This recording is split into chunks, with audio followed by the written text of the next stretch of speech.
13-ാം നൂറ്റാണ്ടിലാണ് ചരിത്രപരമായി മരിയൻ മാസ ആചരണം ആരംഭിക്കുന്നത്. ഈശോസഭാ വൈദികരുടെ ഇതര മിഷൻ സങ്കേതങ്ങളിൽ ഏറെ പ്രത്യേകമായി കേരളത്തിലേക്ക് 1543 ഈശോസഭ വൈദികരുടെ സാന്നിധ്യം അവരെ ആദ്യം ക്രമീകരിക്കപ്പെടുന്നത് ഞങ്ങൾ വിളിക്കുന്നത് പോലെ വണക്കമാസ പുരകളിലാണ്.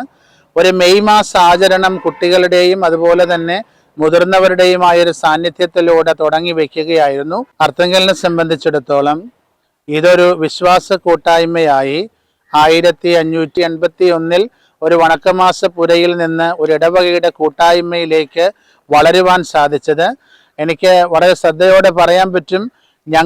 എൻ്റെ ഇടവക പള്ളി പോലും ഇപ്പോൾ 100 വർഷം പിന്നിടുമ്പോൾ അത് ഒരു വണക്കമാസ പുരയായിരുന്നു.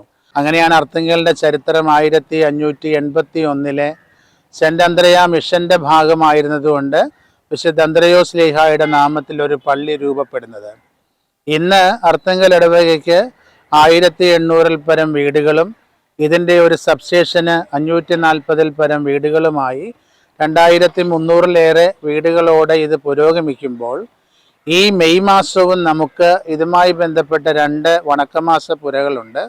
ഒന്ന് അർത്തുങ്കലിലെ വിശുദ്ധ സെബസ്ത്യാനോസിൻ്റെ തിരുനാളിൻ്റെ ഭാഗമായി പ്രദക്ഷിണ ചെന്ന് ചേരുന്ന ബീച്ച് കുരിശടിയും അതുപോലെ തന്നെ പള്ളിയുടെ തെക്കുവശത്തായിട്ടുള്ള വേളാങ്കണ്ണി കുരിശടിയിലും ഈ മെയ് മാസ വണക്കത്തിൻ്റെ ആചരണം മെയ് മാസം 1-ാം തീയതി മുതൽ നടക്കുകയാണ്. അതുപോലെ ഇതര പള്ളികളൊക്കെ ഇതിൻ്റെ വണക്കമാസ പുരകളായിരുന്നത് കാലാന്തരത്തിൽ വിശ്വാസ കൂട്ടായ്മയുടെ എണ്ണം കൂടുകയും കുടുംബങ്ങളുടെ പങ്കാളിത്തം കൂടുകയും ചെയ്യുമ്പോൾ അതിനെ ആദ്യം ഒരു ക്വാസി പാരിഷായും പിന്നീട് അതിനെ പാരിഷായും ഉയർത്തിയെടുക്കുകയായിരുന്നു. അപ്പോൾ ചുരുക്കത്തിൽ സഭയുടെ മാതൃകയും മധ്യസ്ഥയും പരിശുദ്ധ അമ്മയാണ്. ശിഷ്യരോടൊപ്പം ഊട്ടുശാലയിൽ പ്രാർത്ഥിക്കുകയും പരിശുദ്ധാത്മാവിൻ്റെ നിവേശനം നൽകുകയും ചെയ്യുമ്പോൾ സഭയെ വളർത്തിയെടുക്കാനും കൂടെ നിൽക്കാനും പരിപോഷിപ്പിക്കുവാനും പരിശുദ്ധ അമ്മയ്ക്കുള്ള ഏറ്റവും ക്രിയാത്മകമായ സാമീപ്യം നമ്മുടെ എല്ലാ വണക്കമാസ പുരകളിലും അനുഗ്രഹപ്രദമായി മാറുന്നതും ഒരു സ്ഥിരം കാഴ്ചയാണ്. ഇവിടെ ഓരോരുത്തരും അവരുടെ നേർച്ചയുടെയും സമർപ്പണത്തിൻ്റെയും ഒക്കെ ഭാഗമായി ഇവിടെ ഈ തിരുനാളിൻ്റെ ഭാഗം പോലെ ഇത് ഏറ്റെടുക്കുകയും വൈകുന്നേരം 6 മണിയോടെ ഈ കൂട്ടായ്മ അവിടെ എത്തി ജപമാല അർപ്പിച്ചു തുടങ്ങി പിന്നീട് അതാത് ദിവസത്തെ വണക്കം പ്രാർത്ഥിക്കുകയും ചെയ്യും. 13-ാം നൂറ്റാണ്ടിൽ ഈശോസഭാ വൈദികരാൽ തുടങ്ങി വെച്ചത് ഈ മെയ് മാസത്തിൻ്റെ ആചരണത്തെ 2 പാപ്പാമാർ വളരെ ശ്ലാഘനീയമായി അതിനെ കൂടുതൽ ശ്രദ്ധയോടെ ആവിഷ്കരിക്കാൻ സഹായിച്ചിട്ടുണ്ട്.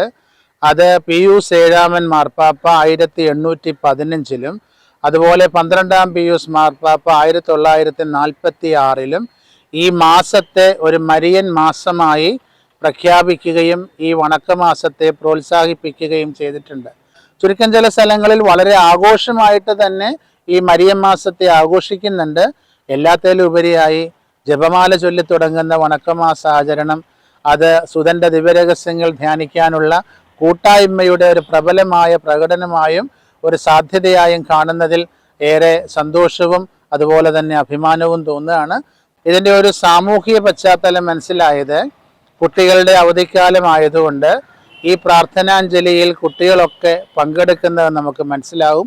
അതുകൊണ്ട് തന്നെ ഒരു വിശ്വാസ കൈമാറ്റത്തിനും മരിയൻ ഭക്തിക്കും ജപമാലയിൽ ഈശോയുടെ ദിവ്യരഹസ്യങ്ങൾ ധ്യാനിക്കാനുള്ള അവസരമായും ഈ വണക്കമാസം മാറുന്നുണ്ട്. അപ്പോൾ ഏറെ ഒരു വിശ്വാസ പരിപോഷണത്തിനും മരിയൻ ഭക്തിക്കും ഇത് കാരണമാകുന്നു എന്നതാണ് എന്നെ സംബന്ധിച്ച് കൂടുതൽ ശ്രദ്ധേയമാകുന്നത്. ഒപ്പം വിശ്വാസ കൂട്ടായ്മ ഒരുമിച്ച് വരികയും പ്രാർത്ഥനാഞ്ജലിയിൽ പങ്കെടുക്കുകയും ചെയ്യുന്നു. ഒരു മാസം നീളുന്ന ഒരു പ്രാർത്ഥനാഞ്ജലി ആകുന്നത് കൊണ്ട് തന്നെ കുട്ടികളിൽ വിശ്വാസത്തിൻ്റെ ചൈതന്യം നിലനിൽക്കുവാനും അത് ഉറപ്പിക്കുവാനും ഈ മരിയൻ ഭക്തി കാരണമാകുന്നു. അതുപോലെ തന്നെ വണക്കമാസത്തിൻ്റെ ഓരോ ദിവസവും ഓരോ തരം ഉദാഹരണങ്ങളിലൂടെ മാതാവിൻ്റെ ഇടപെടലുകളാണ് നമ്മൾ വായിച്ചുകൊണ്ടിരിക്കുന്നത്.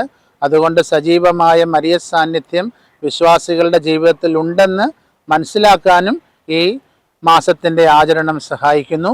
നിങ്ങൾക്കേവർക്കും ഈ മരിയ മാസത്തിൻ്റെ അനുഗ്രഹവും കൃപയും സ്നേഹപൂർവ്വം ലഭിക്കട്ടെ എന്ന് പ്രാർത്ഥിക്കുന്നു. അർത്തുങ്കൽ ബസിലിക്കയിൽ നിന്ന് ഫാദർ യേശുദാസ് കാട്ടുങ്കൽ തയ്യിൽ.